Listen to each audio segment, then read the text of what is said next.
Assalamualaikum dan salam sejahtera. Berita perdana edisi Isnin 27 Julai bersama saya Ismail Adnan. Dan saya Larendra Fiona Berpaikan. Baik saudara, berikut paparan utama malam ini. Pergerakan penduduk dari zon merah di Sarawak dihadkan selain jumlah penerbangan masuk turut dikurangkan.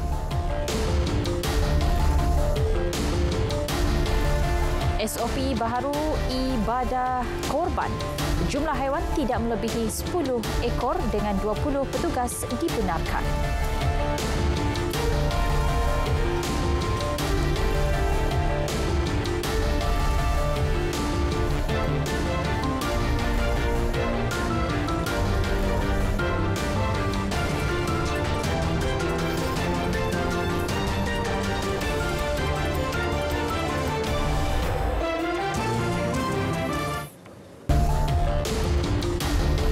Penduduk setempat dan nelayan tempatan antara dalang kemasukan pendatang asing tanpa izin parti ke Pulau Langkawi.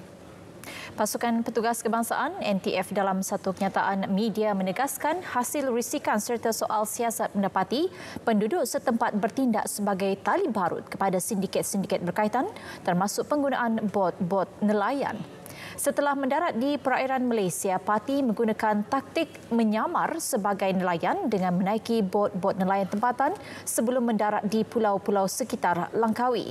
NTF turut menegaskan bahawa penglibatan penduduk tempatan membantu kemasukan parti sama ada melalui perairan maupun daratan persempadanan negara merupakan satu perbuatan khianat.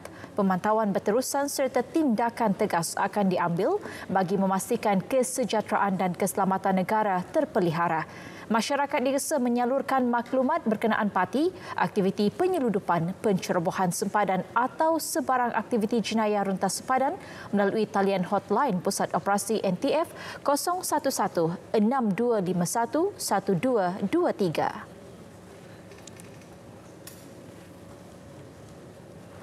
Sementara itu, dengan bayaran serendah RM50, ada dalam kalangan warga tempatan yang sanggup menggadai keselamatan negara. Lebih membimbangkan, antara yang terlibat adalah pelajar sekolah. Pendedahan itu dibuat Timbalan Ketua Pengarah Strategik Agensi Kawalan Sempadan Malaysia AKSEM Muhammad Rizwan Muhammad Zain mengulas kes penyeludupan di sempadan negara. Beliau berkata pihak berkuasa berdepan beberapa cabaran dalam usaha mematahkan pelbagai taktik yang digunakan Tonto.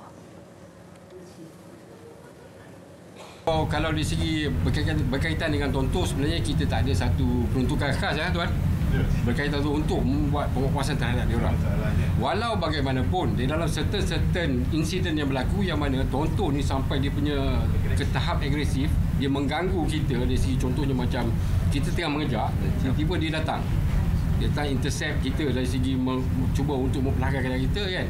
Berlaku kemalangan ke apa kat situ kita boleh buat tanggapan. Tapi kalau segi memberi komunikasi maklumat kepada contoh tauke tu tentang ini, kami memang kita tak ni. Tetapi bila keadaan sedemikian, kita boleh charge dia di bawah ni lah, akta pengatur jalan dan yang kesalahan-kesalahan yang standard. Lazimnya Tonto di lokasi tertentu merupakan penduduk di kawasan berdekatan. Tahun lalu, sindiket Tonto dikesan bertindak berani dengan memasang alat sistem pengesanan global GPS pada kenderaan AKSEM. Ia bertujuan mengesan pergerakan penguatkuasa yang menjalankan tugas di sempadan negara. Susulan insiden berkenaan, semua kenderaan agensi itu telah diarah menjalani pemeriksaan rapi bagi memastikan tiada alat seperti GPS dipasang. Setiap, kalau katakan sebagai contohnya macam kita di Bukit Kayu Hitam ni kan, setiap simpang mesti ada. Cuma kita tak tahu siapa. Okay. Tonto boleh juga berbentuk peniaga yang kedai makan. Tonto boleh juga berupa pemandu teksi. Bukan kita nak katakan dia orang tak, bukan. Tetapi hanya memberikan maklumat, you dapat some sort of duit, token. Jadi cabaran kami, kita tak tahu siapa sebenarnya Tonto. Beliau bagaimanapun mengakui jumlah kes penyeludupan di sempadan negara menurun sepanjang pelaksanaan Perintah Kawalan Pergerakan PKP dan Op Benteng. Setakat ini, AKSEM telah mengenal pasti sekurang-kurangnya 80 titik panas yang dijadikan laluan tikus di utara Semenanjung Malaysia. Gugus Tugas Nasional National Task Force NTF menerima 373 aduan mengenai pendatang asing tanpa izin parti menerusi talian am NTF yang beroperasi sejak 5 Jun lalu. Majoriti yang dilaporkan adalah kes domestik. Bercakap secara eksklusif kepada RTM, Asisten Ketua Staf J7 NTF Laksmana Pertama Yi Taipeng memberi jaminan kesemua laporan yang dibuat akan disiasat tanpa mendedahkan identiti pelapor. Daripada 373 aduan yang diterima pihaknya, 363 membabitkan kes domestik manakala 10 yang lain adalah kes sempadan. Yang melaporkan bahawa terdapat pekerja dan disuspek parti bekerja di restoran dan bekerja di kilang-kilang yang kerja macam jaga. Jadi mereka ni macam merasa kebimbangan. Jadi mereka pun melaporlah kepada NTF supaya NTF buat penyiasatan. Jadi setakat ni kita belum lagi menerima ataupun kita tak mendapati mana-mana yang buat panggilan palsu. Semuanya memang rakyat memprihatin, cuma mereka bimbang. Apabila kebimbangan mereka itu, jadi mereka melapor kepada NTF. Jadi kami di NTF akan menghantar mana-mana laporan yang sah, kita akan siasat dulu sebelum kita ambil tindakan, dan sebarang tindakan. Tapi ada setakat ni dah dekat ada 10 tak silap saya, ada 10 laporan yang dilaporkan oleh rakyat telah pun kami ambil tindakan dan juga menjurus kepada tangkapan. Jadi kita ada suspek, jadi kita berjayalah tangkap. Mengulas lanjut, Laksmana Pertama Yi berkata NTF menerima sekurang-kurangnya 10 aduan sehari daripada rakyat Malaysia menerusi talian 011-6251-1223. Beliau berharap lebih ramai warga tempatan yang mempunyai maklumat berhubung keberadaan parti membuat aduan kepada NTF bagi membantu pihak berkuasa mengesan golongan terbabit.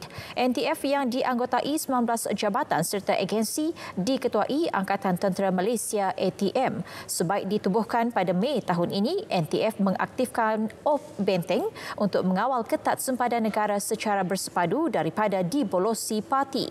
Pada masa sama, menyekat penularan wabak COVID-19.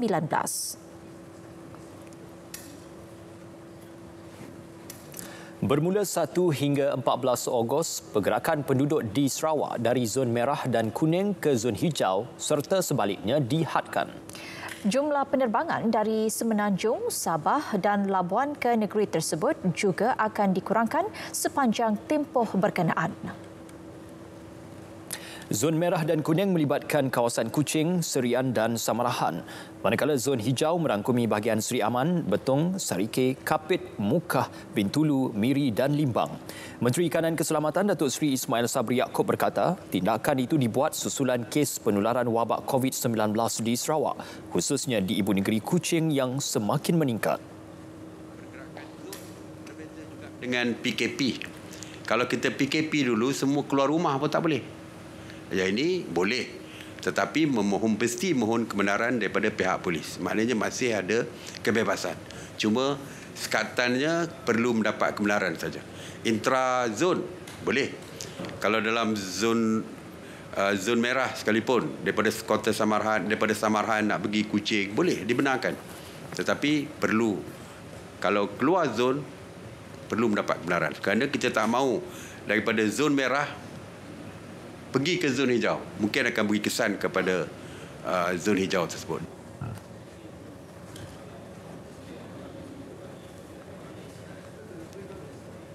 Dalam perkembangan berkaitan, Datuk Seri Ismail sekali lagi menegaskan individu yang sedang menjalani kuarantin wajib di rumah selama 14 hari diingatkan agar tidak keluar serta mengelak bergaul dengan individu dalam rumah. Arahan pemakaian gelang pengawasan dan melakukan ujian saringan COVID-19 juga perlu dipatuhi. Pegawai Kementerian Kesihatan bersama anggota polis akan membuat pemeriksaan bagi memastikan SOP dipatuhi. Individu yang ingkar boleh dikompaun RM1,000 atau penjara 6 bulan. Tambah Datuk Seri Ismail lagi, 2,897 individu yang masih belum tampil melakukan ujian saringan kedua sedang diburu dan akan didakwa. Orang ramai diminta melaporkan kepada polis sekiranya mengesan individu yang memakai gelang perintah pengesanan berada di tempat awam.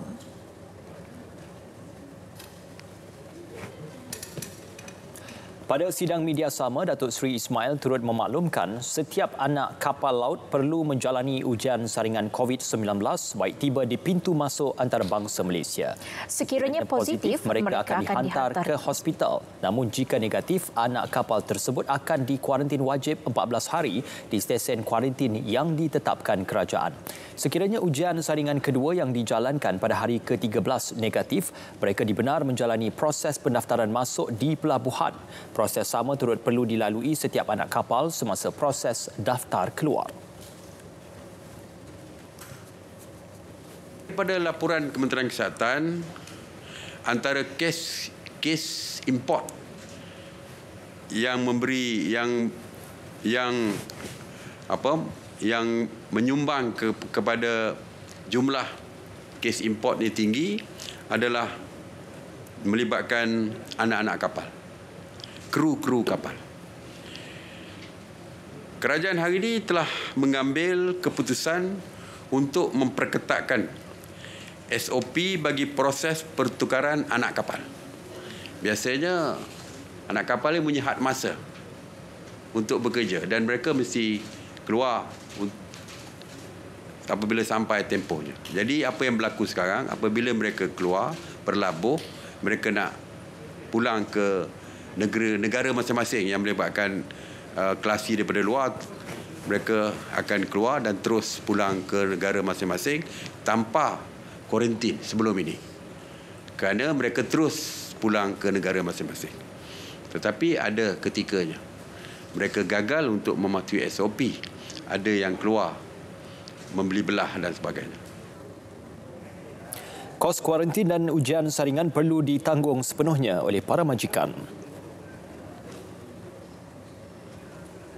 7 kes baru COVID-19 dilaporkan sehingga 12 tengah hari ini dan ini menjadikan jumlah kes positif COVID-19 di Malaysia sebanyak 8,904 kes, manakala kes aktif dengan kebolehjangkitan 179 kes.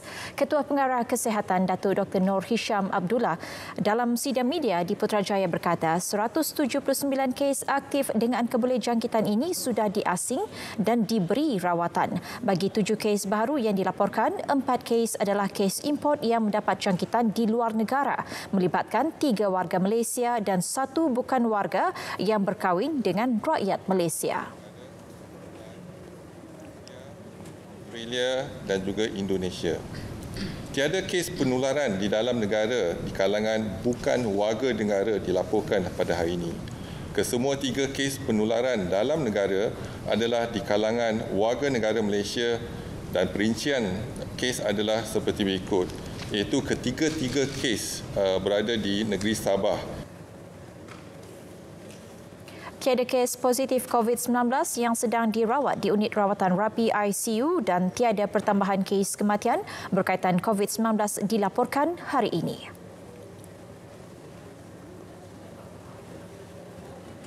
Sementara itu, Datuk Dr. Nur Hisham juga memaklumkan kluster Bukit Tiram di Johor dikenal pasti sebagai kumpulan sasar baharu pendekatan tertumpu.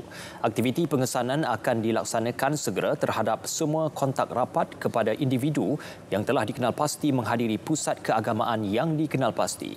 Menurut Datuk Dr. Nur Hisham, siasatan masih dijalankan bagi mengenal pasti dan mencari punca jangkitan.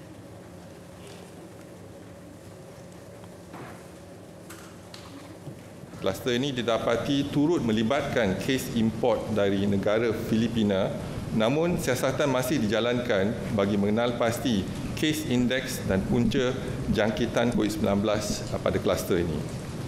Sebagai tindakan proaktif kerajaan bagi mencegah dan membendung penularan jangkitan COVID-19, kluster Bukit Tiram kini telah dikenal pasti sebagai salah satu kumpulan sasar bagi pendekatan tertumpu, iaitu targeted approach, di mana aktiviti pengesanan akan dijalankan segera terhadap semua kontak rapat dan individu yang telah menghadiri pusat keagamaan yang dikenal pasti.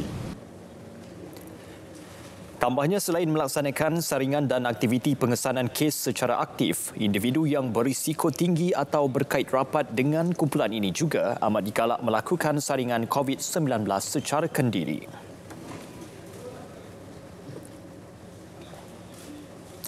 4 hari lagi penguatkuasaan pemakaian pelitup separuh muka bakal berkuat kuasa. Bermula 1 Ogos ini, pemakaiannya diwajibkan di kawasan tumpuan ramai serta stesen pengangkutan awam dan bas. Namun, sejauh mana rakyat Malaysia peka terhadap kepentingan penggunaan pelitup separuh muka dalam tempoh pelaksanaan Perintah Kawalan Pergerakan Pemulihan PKPP ini? Wartawan Ravin Samugam meninjau kesedaran tersebut. Kesedaran masyarakat memakai pelitup separuh muka di kawasan awam masih rendah walaupun mereka menyedari risiko penularan wabak COVID-19. Tinjauan sekitar Kuala Lumpur mendapati masih ramai tidak menggunakan pelitup separuh muka di kawasan awam. Macam rider memang kita orang wajib pakai. Kalau masuk mall lah, kawasan restoran, memang tempat-tempat tu orang kata memang ramai orang kena pakai. Tapi selesa tak pakai mask sebab ada orang kata tak selesa. Bila lama-lama tak selesa tu, bila kita duduk rehat macam ni memang takkan pakai lah. Bila kita on, kira ada order jalan atau motor, kira masuk mall ataupun kedai, kita orang akan pakai. Tapi hari ni kenapa Encik tak pakai mask? Pakai, tapi bila dah jalan order baru, bila duduk macam ni kita takkan pakai. Dia buat kuasa 1 Ogos. Begitu. Esok dia ada mas. Kita orang bawa kepada hospital sekejap je. Nak biar kereta dah. Oh ya ke? Walaupun pergi hospital masih kena pakai juga kan?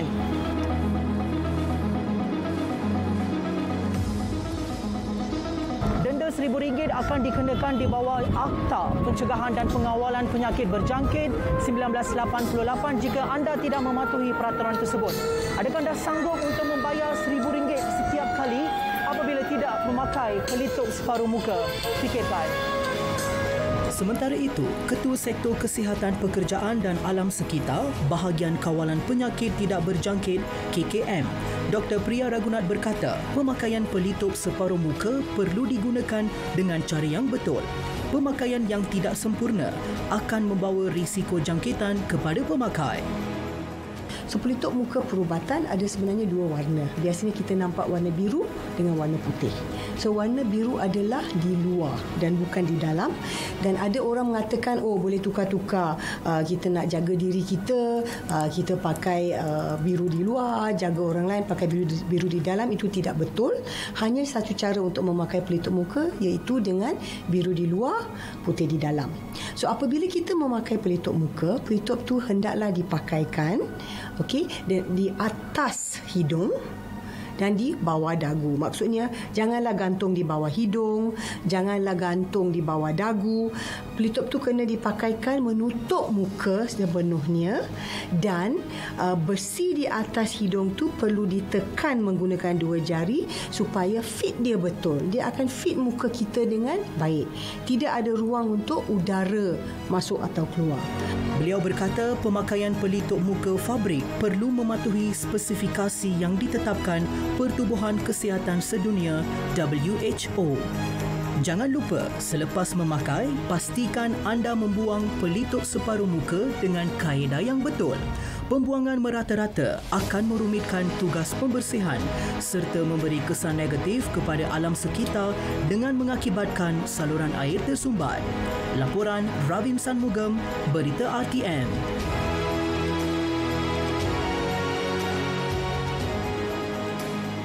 Bagi memenuhi keperluan harian, harga pelitup muka akan turun 30 sen bermula 15 Ogos ini. Harga runcit menurun dari RM1.50 kepada RM1.20 seunit. Menteri Perdagangan Dalam Negeri dan Hal Ehwal Pengguna, Datuk Alexander Natalinggi berkata, harga borong pula diturunkan daripada RM1.45 kepada RM1.15 seunit. 15 Ogos RM1.20 harga runcit. Ya, itu ceiling. Kalau orang nak jual murah, baguslah, terpulanglah, terima kasih. Ceiling. Kita bukan letak harga tau. You must understand this concept kan. Kita letak harga ceiling. Orang tak boleh jual lebih daripada RM1.20. Kalau dia nak jual RM1, terima kasihlah. Kajian keperluan menurunkan harga pelitup muka akan diteruskan selain memastikan bekalannya mencukupi. Beliau melancarkan promosi jualan Malaysia di KL Central.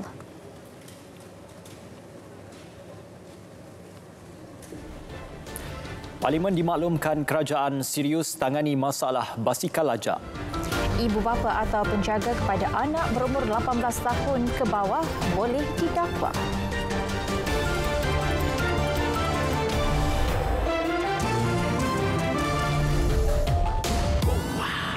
Sampai jadi hari-hari bikin jam pertama kali. Mula dari bawah, ramai orang makan nasi tapi tak pernah pergi sawah. Sampai jadi hari-hari bikin jam pertama kali. Dulu orang kami kais pagi makan pagi, sekarang bikin sampai jadi dengan internet tanpa had dan panggilan tanpa had. Nikmati semuanya dengan Prabaya Hotlink tanpa had serba baharu.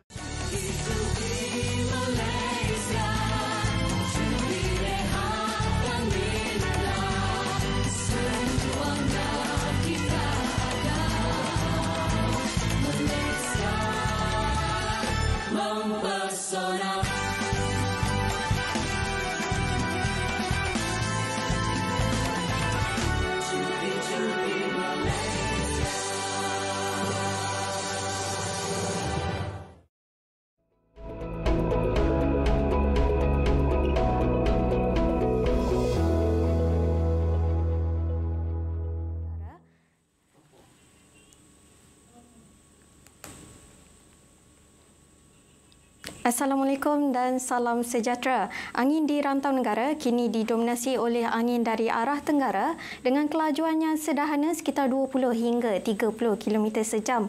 Oleh itu, buat masa ini, Met Malaysia tidak mengeluarkan sebarang amaran angin kencang dan laut bergelora di kawasan perairan negara. Selain itu juga dapat diperhatikan terdapat kawasan penumpuan angin di sekitar kawasan utara semenanjung Malaysia melibatkan penumpuan angin dari arah tenggara dan juga barat daya. Keadaan penumpuan angin ini adalah kondusif bagi pembentukan awan yang menghasilkan hujan berseteribut petir di kawasan yang berkenaan. Menerusi paparan imej satelit semasa, dapat diperhatikan kelompok awan aktif di rantau negara kini tertumpu di negeri-negeri utara semenanjung termasuk di pedalaman negeri Selangor, barat negeri Sabah dan juga di bahagian utara negeri Sarawak.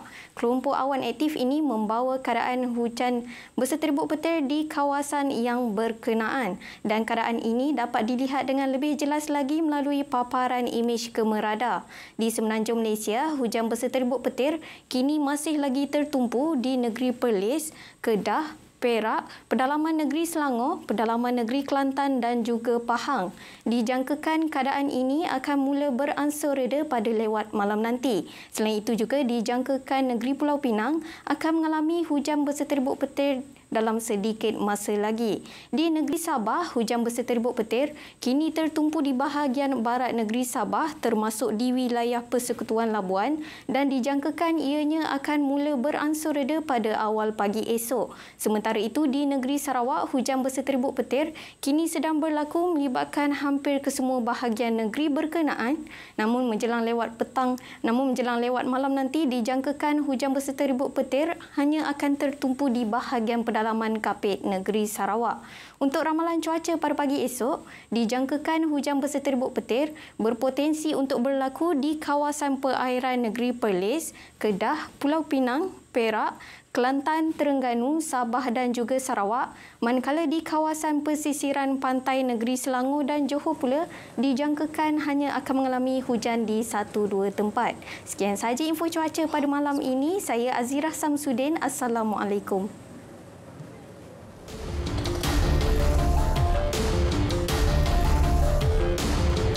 Terima kasih, Met Malaysia.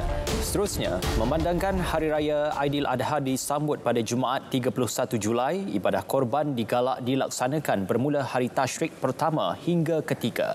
Menteri Kanan Keselamatan Datuk Seri Ismail Sabri Yaakob berkata, jumlah haiwan korban pula tidak melebihi 10 ekor bagi satu-satu lokasi. SOP ibadah korban untuk wilayah persekutuan itu boleh diguna pakai oleh Majlis Agama Negeri-Negeri sebagai rujukan.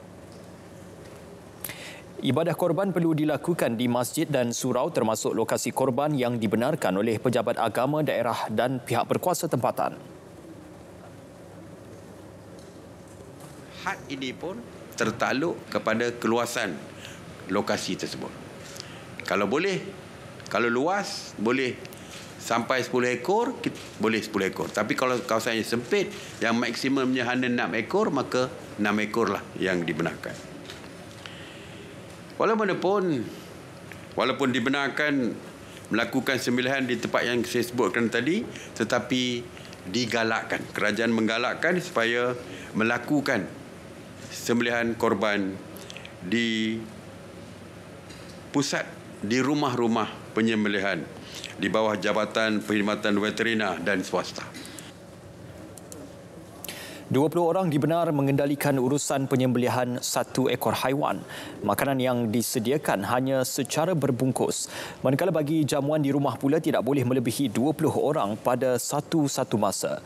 Individu yang sedang menjalani proses kuarantin dilarang sama sekali keluar, menunaikan solat sunat Aidiladha atau pulang ke kampung halaman.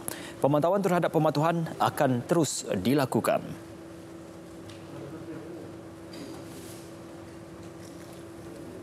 Dalam perkembangan berkaitan, Menteri di Jabatan Perdana Menteri Hal Ehwal Agama, Datuk Dr. Zulkifli Mohamed Al-Bakri berkata, penggunaan teknologi sangkar penyembelihan muda ali dilihat tepat bagi memastikan tiada perkumpulan ramai ketika pelaksanaan ibadah tersebut. Sebagai contoh, di wilayah Persekutuan kita beli sangkar dengan harga RM15,000. Yang mana RM15,000 ini dia boleh gunakan, saya dapati baru kita lancarkan di masjid wilayah Persekutuan tadi, mungkin kurang daripada 20 minit untuk korban untuk selesaikan sembelihan seekor-seekor lembu, bahkan mungkin lebih cepat. Beliau menyaksikan penyerahan 10 sangkar penyembelihan hidrolik kepada Majlis Wilayah Persekutuan Kuala Lumpur.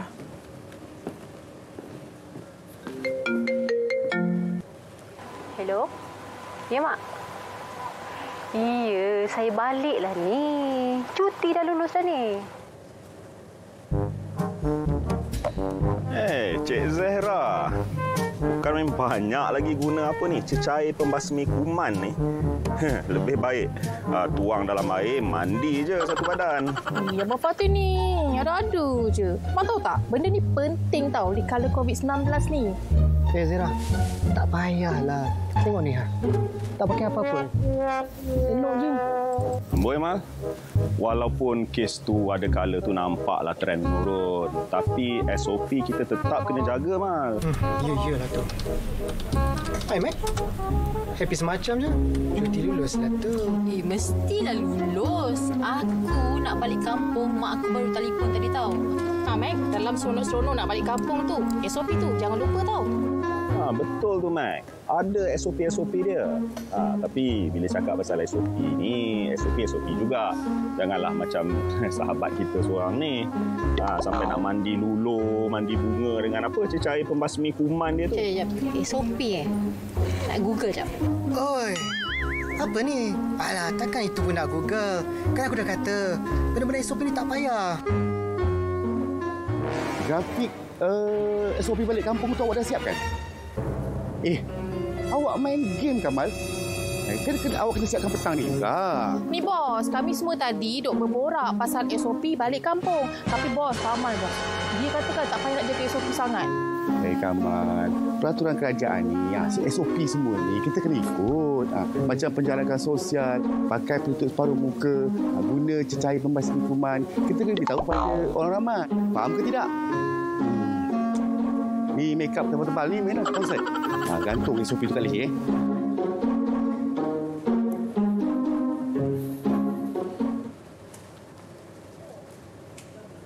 Bersua kembali.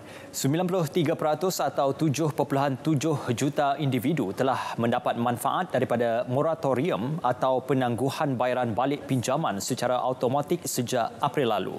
Menteri Keuangan Tengku Datuk Seri Zafrul Tengku Abdul Aziz berkata, turut mendapat manfaat sama adalah 243,000 atau 95% peminjam PKS. Alhamdulillah, saya yakin moratorium ini telah sedikit sebanyak dapat membantu rakyat dan perniagaan mengarungi tempoh yang mencabar disebabkan COVID-19. Saya ingin mengatakan dalam perbincangan yang sedang diadakan sekarang bersama dengan Bank Negara Malaysia dan sektor perbankan mengenai hala tuju ke hadapan. Mereka telah memberi komitmen untuk terus membantu rakyat dan perniagaan yang memerlukan bantuan dalam tempoh yang mencabar ini. InsyaAllah keputusan akan dimaklumkan dalam masa terdekat. Beliau menjawab pertanyaan Ahli Parlimen Tanjung Karang Tan Sri Noh Omar. Tambah Tengku Datuk Seri Zafrul, institusi perbankan mengalami kerugian mencecah 6.4 bilion ringgit sepanjang 6 bulan tempoh moratorium. Justru usaha membantu para peminjam perlu diseimbangkan dengan memastikan institusi perbankan kekal berdaya tahan untuk terus membiayai kegiatan ekonomi dan menyokong proses pemulihan ekonomi.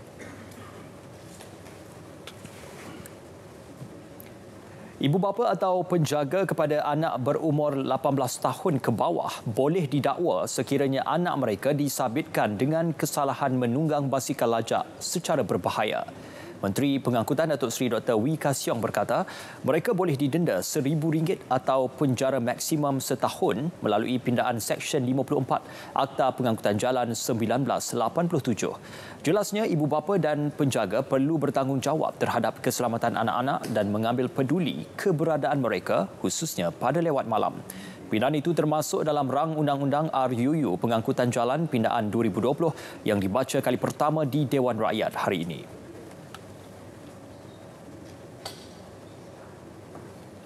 Kita nak bagi sekarang. Tujuan kita tidak mau menghukum.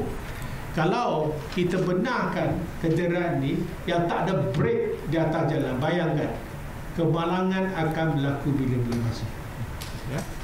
Jadi itu yang kita nak buat pindaan. Dulu RM300 orang tak takut.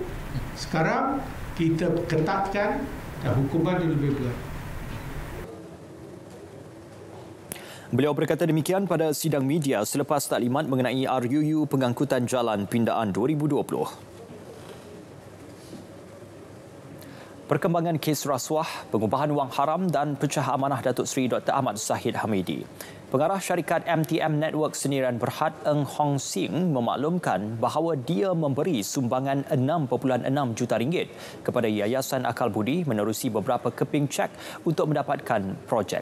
Perkara tersebut didedahkan dalam pernyataan bertulisnya kepada Mahkamah Tinggi Kuala Lumpur hari ini.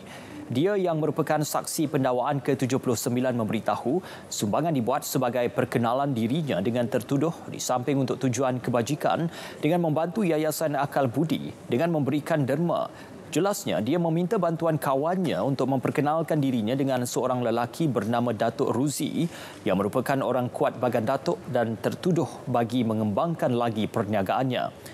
Eng juga bersetuju memberikan sumbangan RM6 juta yang dibayar secara berperingkat.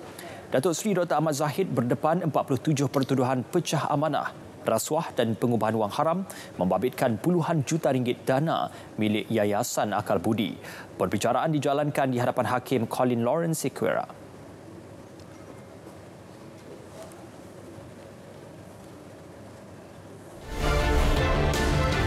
Bantuan kewangan bersasar perlu pelaksanaan segera. B40 dan M40 terjejas perlu diberi keutamaan. Terus setia bersama kami.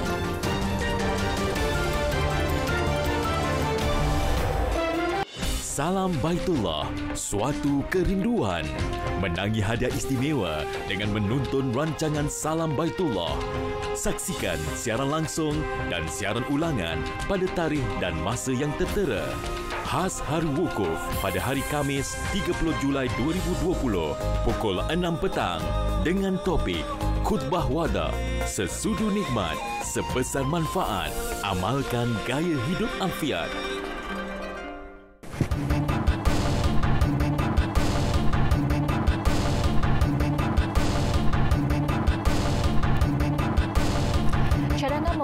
Program bantuan kewangan bersasar amat dialu-alukan bagi terus membantu masyarakat dan perusahaan kecil dan sederhana PKS yang terjejas. Penganalisis ekonomi Dr. Madeline Burma berkata, langkah tersebut perlu diberi pertimbangan serius kerajaan agar pelaksanaannya dapat disegerakan. Program bantuan baru itu diperlukan memandangkan bank-bank tempatan dijangka tidak akan melanjutkan moratorium selepas ia berakhir September ini.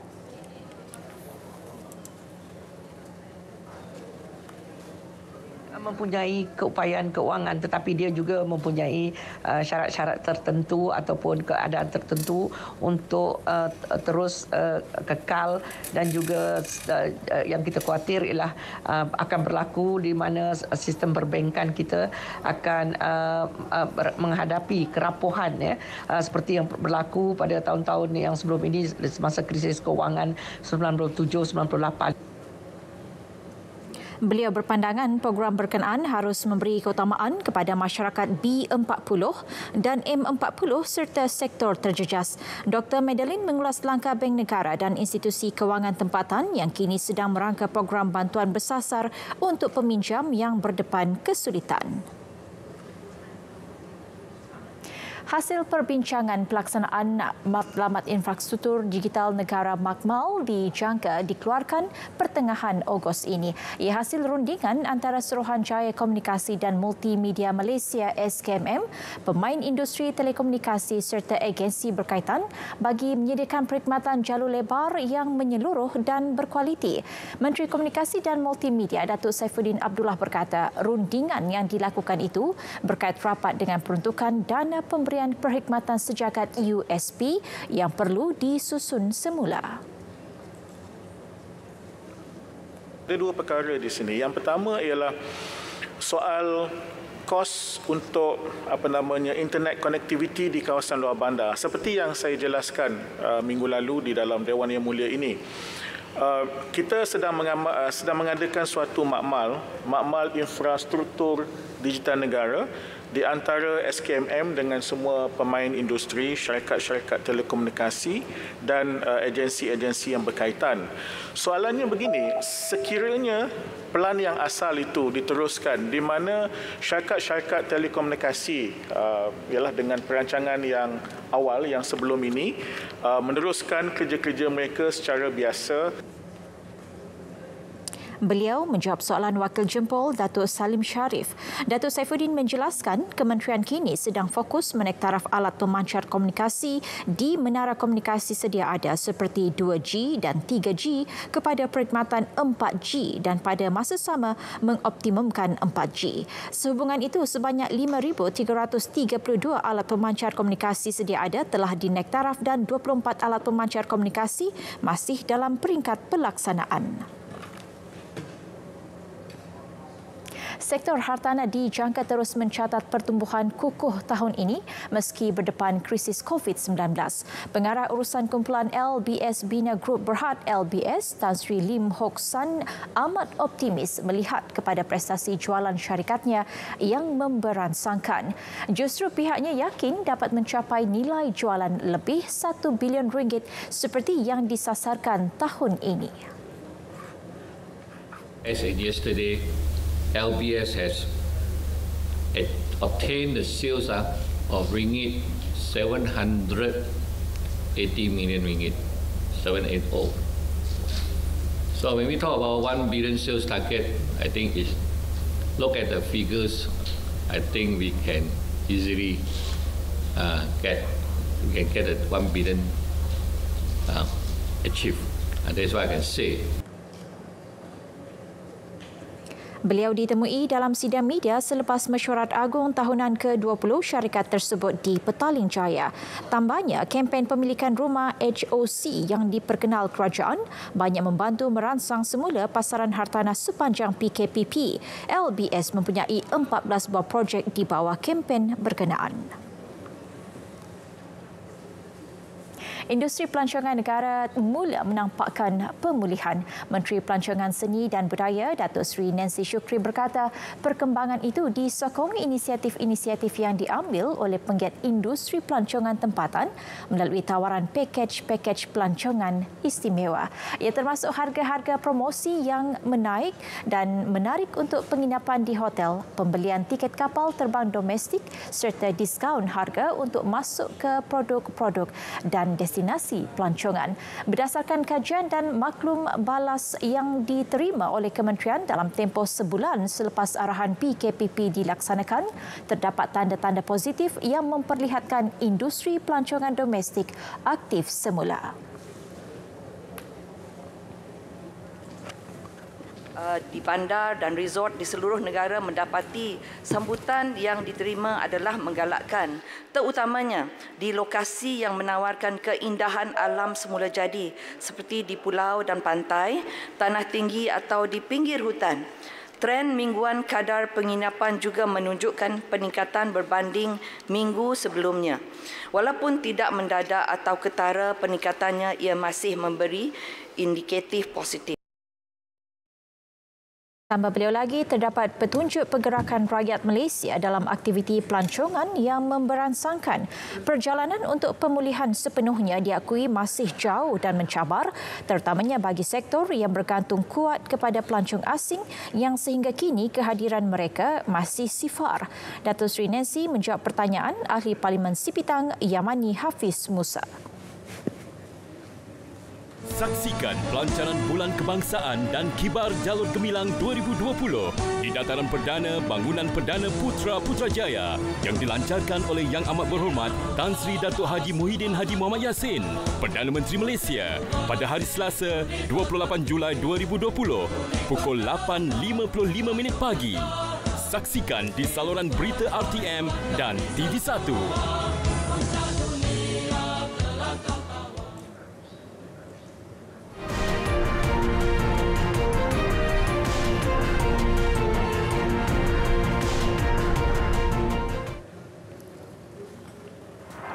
Arab Saudi memulakan tugas sebagai tuan rumah bermula Rabu ini dengan jumlah jemaah haji yang terhad ekoran pandemik COVID-19.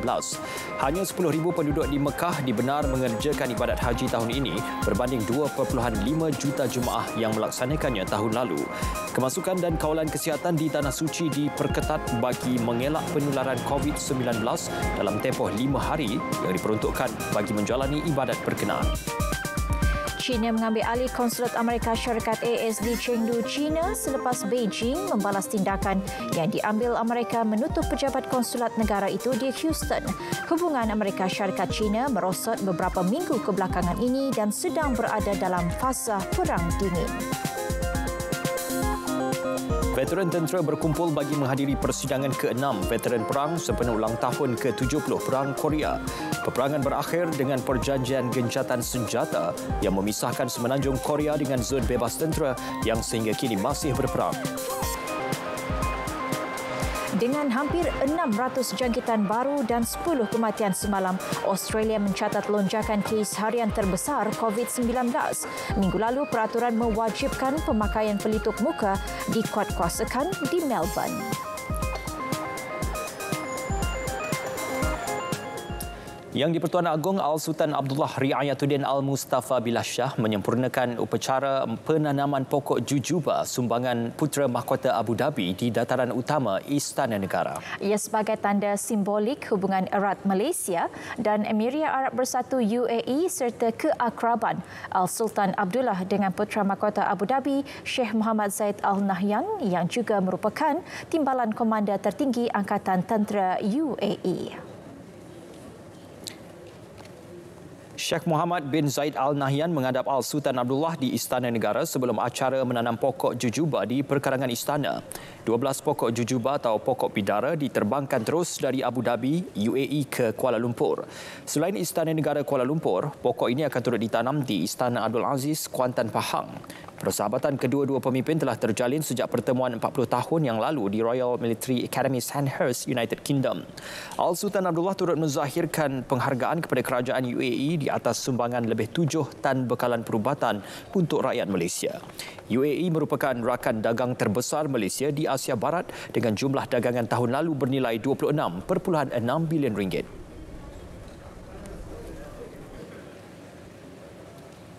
Baik, seterusnya untuk perkembangan sukan, sahabat penyampai kita sudah pun bersedia dengan laporannya. Betul, silakan Syarul.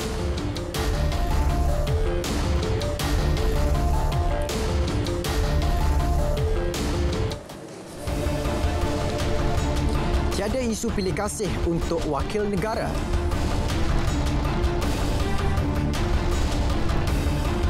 Quartararo takluk GP Andalusia.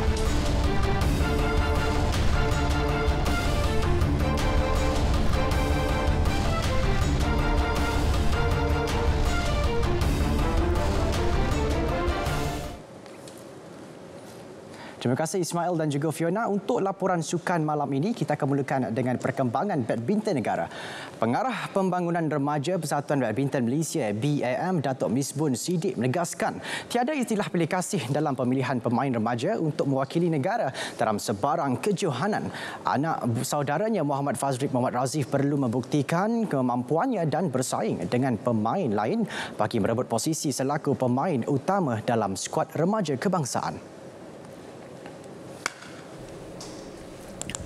Bagaimanapun, Misbun menyifatkan pemain berusia 16 tahun itu dilihat memiliki bakat istimewa dan berpeluang cerah menyinar pada masa hadapan bersama barisan pemain remaja negara. Katanya semua pemain dipilih mengikut merit dan keupayaan mereka sendiri untuk menempatkan status dalam pasukan. ABM akan menilai dan membawa pemain terbaik untuk mewakili negara.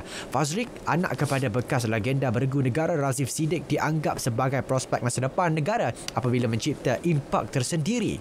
Ia terbukti selepas meraih kejuaraan berganda dengan menjulang kejohanan badminton Grand Prix Final Sirkuit Remaja Kebangsaan tahun lalu. Sementara itu, Fazrik Razif bertekad untuk membuktikan potensi dirinya sambil mengakui tidak memiliki sebarang keistimewaan dalam skuad remaja kebangsaan. Pemain itu kini menduduki ranking dunia ke-10 untuk acara bergu dan ke-21 bagi acara perseorangan.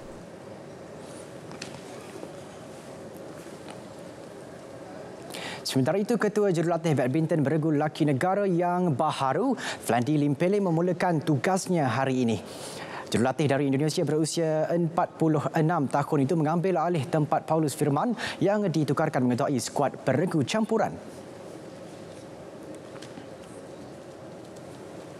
Tugas berat menanti pemenang pingat gangsa Olimpik Athens 2004 itu dalam usaha untuk memastikan pasangan bergu lelaki nombor 1 negara layak ke Sukan Olimpik Tokyo tahun depan. Meskipun begitu, Flandy yang dibantu dua lagi jurulatih iaitu Rosman Razak dan Hun Tian Hao berpandangan membangunkan ekosistem skuad bergu secara keseluruhan adalah matlamat utamanya. Saya cuman bukan fokus sama Aaron sama Soyu. Saya fokusnya semuanya. Saya kasih semuanya chance karena turnamen banyak. Karena junior saya push juga. Karena kalau juniornya saya push, kalau mereka bagus sparring buat senior. Itu. Saya sama-sama, semua saya fair. Ya memang sekarang memang fokus juga kan ada Thomas Uber. Mungkin ya prioritasnya mereka lebih sedikit, tapi semuanya sama. Flandy sebelum ini pernah menjadi ketua jurulatih bergu lelaki India, menjadi tulang belakang kepada kejayaan gandingan Satwik Sairat, Ranki Reddy, Chirag Shetty sehingga menghuni tangga ke-10 ranking dunia. Kita beralih ke perkembangan Liga Malaysia. Pemain Pahang sudah bersedia menjelang pembukaan saingan pada 26 Ogos ini. Ketua Jurulatih Dollah Salih berkata sebaik sesi latihan berpasukan dibenarkan, semua pemain Tok Gajah memberi komitmen tinggi dalam membentuk kembali pasukan. Menurut Dollah, selepas 3 minggu berlatih, semua pemain menunjukkan kesungguhan terutama berusaha mempertingkatkan tahap kecergasan masing-masing. Beliau mahu memastikan anak buahnya berada pada prestasi terbaik selepas lebih 3 bulan tidak berlatih bersama susulan Perintah Kawalan Pergerakan PKP. Mengulas 3 pemain yang berdepan masalah kecederaan ketika ini, beliau mengharapkan situasi yang dihadapi tidak menjejaskan persiapan pasukan. Justru katanya, 3 pemain berkenaan diharap sempat pulih menjelang pertemuan dengan JDT nanti.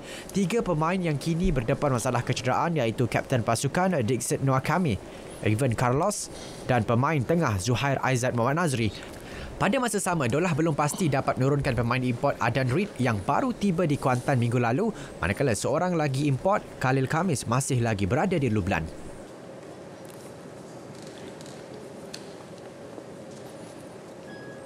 Ketua Pegawai Eksekutif Malaysian Football League MFL Datuk Abdul Ghani Hassan berpuas hati dengan sambutan kejohanan EMFL selepas berjaya mencapai sehingga 280,000 tontonan di laman sosial.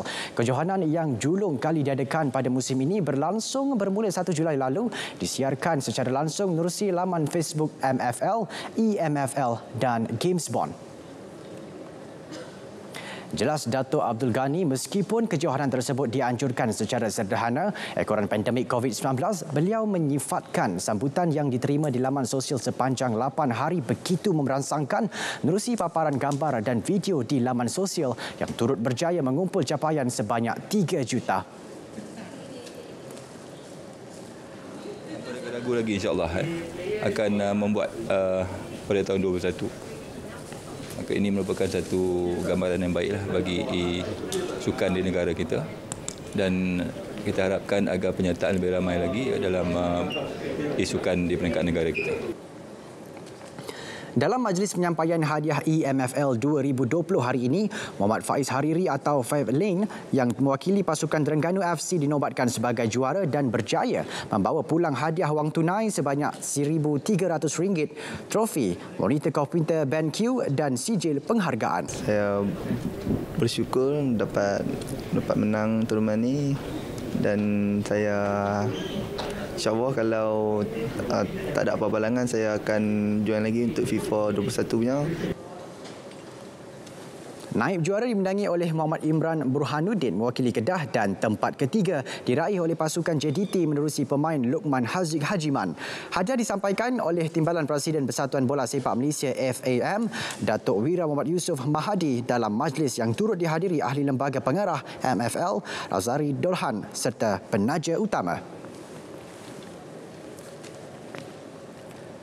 Impian bekas atlet olahraga kebangsaan Anne Shanmuganathan untuk menyumbang kepada pembangunan sukan olahraga negara masih mekar walaupun pernah mengalami sindrom lupa ingatan akibat kemalangan sebelum ini. Beliau mencipta rekod baharu kebangsaan dengan catatan masa 8 minit 59.10 saat dalam acara 3,000 meter lari berhalangan pada Tamasya Commonwealth 1998 di Kuala Lumpur. Saya akan beritahu benda ni saya buat ni untuk benda ni semua saya buat untuk atlet-atlet zaman dulu tu beginilah sanggup korbankan diri untuk negara. Saya buktikan dekat masyarakat rakyat Malaysia tu, dia orang tahu zaman atlet itu sanggup korbankan diri untuk negara. Sebab tu biar saya buktikan. Kalau boleh kita dapat pengalaman tu, kita nak share dengan anak-anak muda bagaimana berjaya dalam sukan. Bekas atlet berusia 45 tahun itu yang sudah pun bersara 18 tahun lalu, keinginannya untuk memajukan sukan olahraga negara membolehkan beliau kembali ke arena sukan pada tahun 2018 dengan menyertai kejohanan Asia Pacific Masters sekaligus meraih 3 pingat emas dan 1 pingat perak. Shanmuganathan turut berkata beliau yang sepatutnya menyertai kejohanan World Champions Meet di Kanada pada tahun ini tidak kesampaian susulan penularan wabak COVID-19. Pelumba Petronas Yamaha Sepang Racing Team SRT Fabio Quartararo berjaya memadam gelaran mereka bukan juara ujian masa apabila menjuarai Grand Prix Andalusia. Ini merupakan kemenangan kedua beliau di Lita Jerez selepas menakluk GP Spanyol minggu lalu. Pelumba berusia 21 tahun kelahiran Perancis itu menamatkan perlumbaan dengan catatan masa 41 minit 22.66 saat. Manakala tempat kedua menjadi milik pelumba Yamaha MotoGP Racing Manufacturer Team Maverick Vinales ketinggalan 4.495 saat. Manakala Valentino Rossi di tempat ketiga. Sementara itu, pelumba Moto2 negara Hafiz Shahrin Abdullah dan Kasma Daniel Kasmayuddin gagal menamatkan perlumbaan. Pelumba Italtrans Racing Team Inia Bastianini meraih tempat pertama kategori Moto2 dengan catatan masa 39 minit 23.922 saat.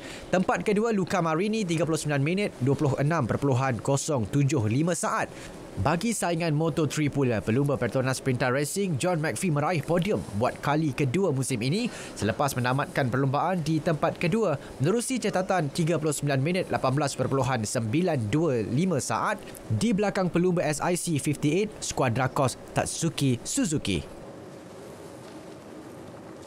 Saudara, sekian paparan sukan untuk malam ini. Kita terus dengan segmen hashtag dengan Ismail dan juga Fiona. Silakan.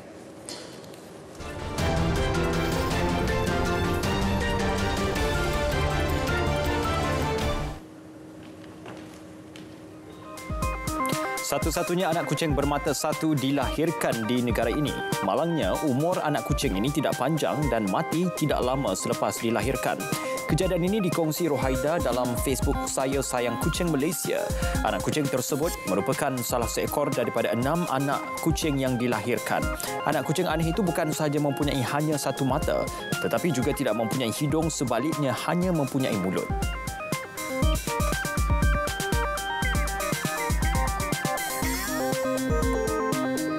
Seorang lelaki yang dipercayai gelandangan dihantar ke hospital oleh orang awam yang prihatin dengan kesakitan yang dideritainya setelah 8 bentuk cincin yang dipakainya tersangkut di jari. 4 daripada jarinya bengkak, terutama jari manis pada tangan kirinya. Anggota bomba di Hospital Tengku Ampuan Rahimah Klang mengambil masa 3 jam menanggalkan kesemua cincin berkenaan.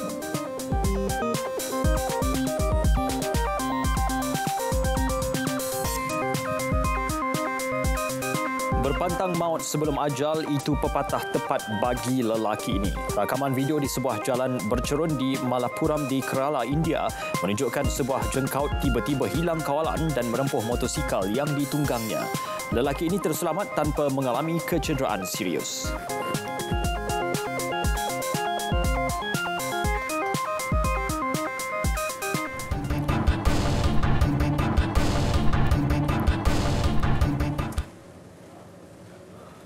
Baik, dalam segmen B-Diva, pelakon Nilofa Muhammad Noor mengakui dirinya lebih memilih dan berhati-hati untuk menerima sebarang tawaran lakonan dan pengacaraan. Pemilihan itu bagi memastikan setiap karya yang dihasilkan berkualiti serta menepati selera penonton. Jelas pengacara terkenal itu, kemunculan program Bual Bicara terbarunya di satu stesen media tempatan menerima sambutan positif. Kalau mereka yang mengenali saya daripada awal penglibatan dalam industri seni memang seorang yang sangat choosy dan saya akan buat benda tertentu saja. Jadi saya harap dengan penelitian yang saya letakkan dalam setiap benda yang saya buat tu dapat menghasilkan hasil kerja yang berkualiti. Bercakap mengenai hasratnya melebarkan sayap sebagai anak seni di Indonesia, Nilofa berkata tindakan tersebut terpaksa ditangguhkan susulan pandemik COVID-19. Buat masa ini, dia mahu memberi fokus terhadap perniagaannya.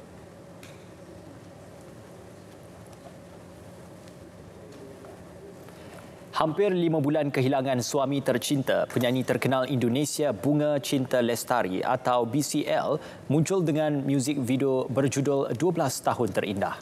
Lagu ini merupakan curahan hati beliau terhadap insan tercinta Allahyarham Ashraf Sinclair yang meninggal dunia akibat serangan jantung Februari lalu. Video berdurasi 4 minit itu memaparkan sebahagian besar rakaman video serta beberapa keping foto kenangan manis sejak mereka diijab kabulkan sehinggalah kehadiran Noah, putera tunggal yang mewarnai kehidupan mereka. BCL menyatakan rasa syukur kepada Yang Maha Esa kerana telah meminjamkan Allahyarham Ashraf kepadanya selama 12 tahun sekaligus menjadikan tempoh itu kenangan paling indah dalam hidupnya. Muzik video tersebut mencapai 11 juta tontonan melalui saluran YouTube sejak dilancarkan 19 Julai lepas.